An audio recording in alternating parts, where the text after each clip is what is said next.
Kita sekarang adalah apa yang kita lakukan kemarin. Kita nanti adalah apa yang kita lakukan sekarang. Kita ini Indonesia sekarang apa?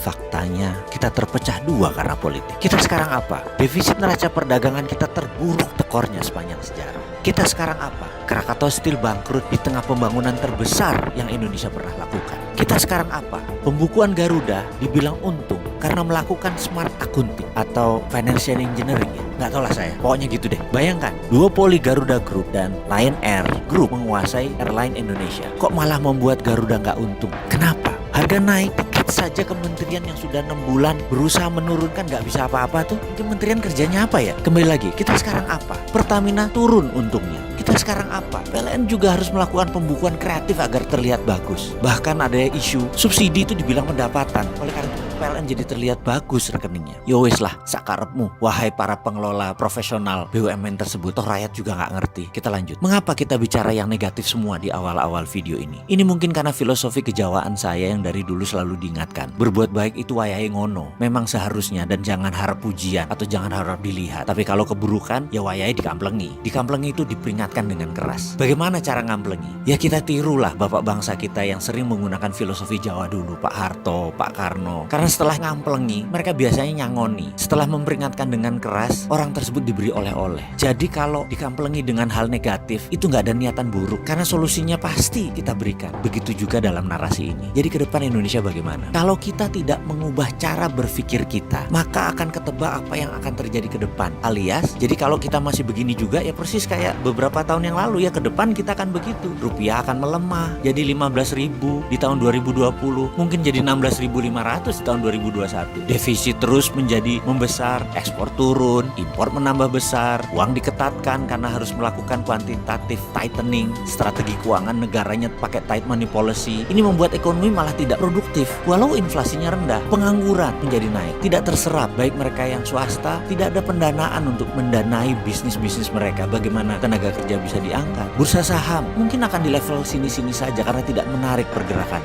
Ini semua kalau kita masih menggunakan cara berpikir kemarin. Bagaimana cara berpikir ke depan? Ada dua hal yang jangan dilakukan lagi, yaitu jangan pakai hutang dalam mengelola negara dan jangan langsung menerima semua direct investment. Pilih-pilih foreign direct investmentnya. Bahkan ketika gubernur sebuah provinsi di media mengatakan akan menerbitkan surat hutang daerah, saya pusing langsung udah mendengarnya. Parah bener cara berpikir bernegara kali ini. Sudah mengakar ya yang namanya hutang. Demikian juga BUMN menggunakan senjata sama, revaluasi aset, asetnya naik lalu cari hutang. Inalum, beli Freeport, ngutang. Selisih anggaran negara ditutup pakai hutang.